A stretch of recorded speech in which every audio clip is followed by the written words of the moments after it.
Now, page 5 of the 8 pages of your packet here begins with 1, events before bankruptcy. Obviously, after you complete this, you have to make your first appointment so we can review your bankruptcy packet and buy the creditor download from that company in California. That's the one that costs $200. Okay.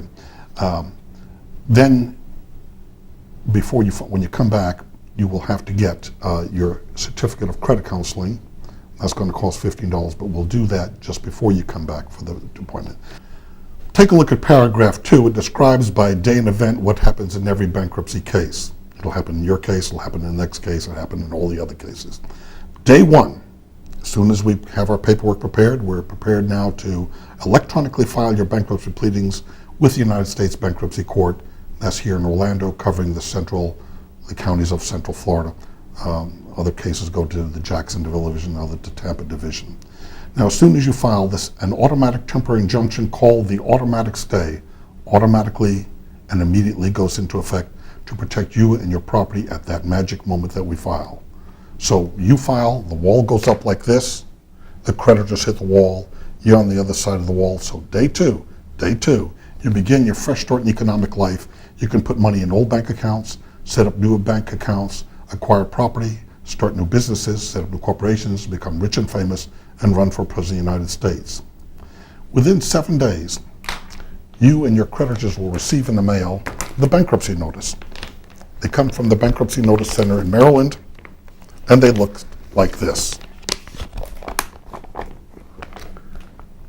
says United States Bankruptcy Court, notice of Chapter 7 bankruptcy or Chapter 13, whatever the chapter is, the date you filed, your name and address, your social security number, your case number is here and here, the trustee to whom this case is assigned, and your local bankruptcy lawyer. Make sure you get that word right, local, not loco. Don't believe those judges when they say otherwise. Okay. The second thing it tells us, you, me, and all the creditors that we have listed, is the date, time, place of this incredibly boring meeting of creditors where today less than 2% of the creditors ever show up.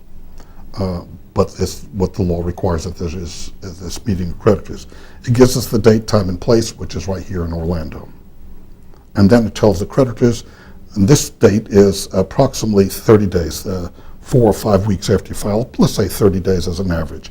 Then the creditors are informed that they have 60 days after the meeting creditors within which to file any complaints they have objecting to the dischargeability of any debt that they hold on you. I haven't had one of these kind of things happen in 7 or 8 years now, and it's usually in bad circumstances. If it's credit card, medical bills, you just don't worry about those kind of things.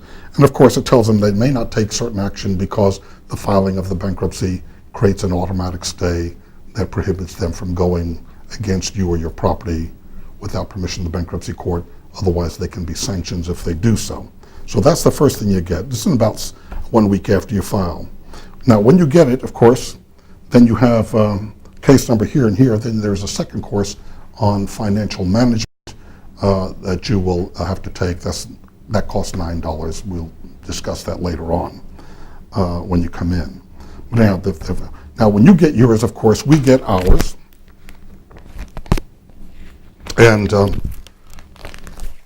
my secretary happens to be my wife, takes the name and address of the bankruptcy notice that we have, and types it into a reminder letter that we send you. So within about 14 weeks, 14 days, you will have a second copy of your notice of case accompanied by this reminder letter. The first thing you do is compare this date with the first notice of case that you got in your calendar, making sure you got it.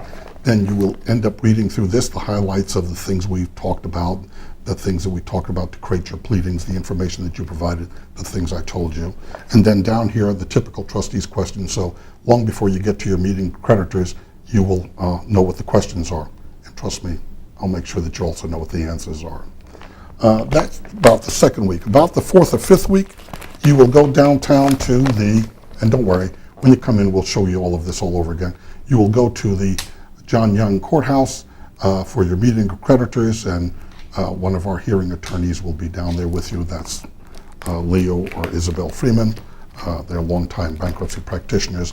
but they spend all of their time covering these boring hearings for a wide variety of us lawyers that don't want to waste our time falling asleep and snoring too loud down there. At the conclusion of your case, you will receive from the court a document like this. It says discharge of joint debtors for husband and wife, or discharge of debtor for the individual wife, and probably the order closing the case at the same time. And this is about the 4th or 5th month after you file, when you've got your discharge. So what happens is you file, you take a second course on financial management for $9, you go to your meeting of creditors, you get your discharge, your order closing case. Bankruptcy is highly predictable and it's very easy, and this is the way it goes. We will cover these things later when you come in to go over your paperwork before we file. So what we end up doing is telling them and telling you and telling you and telling you over and over again. Go to paragraph 3.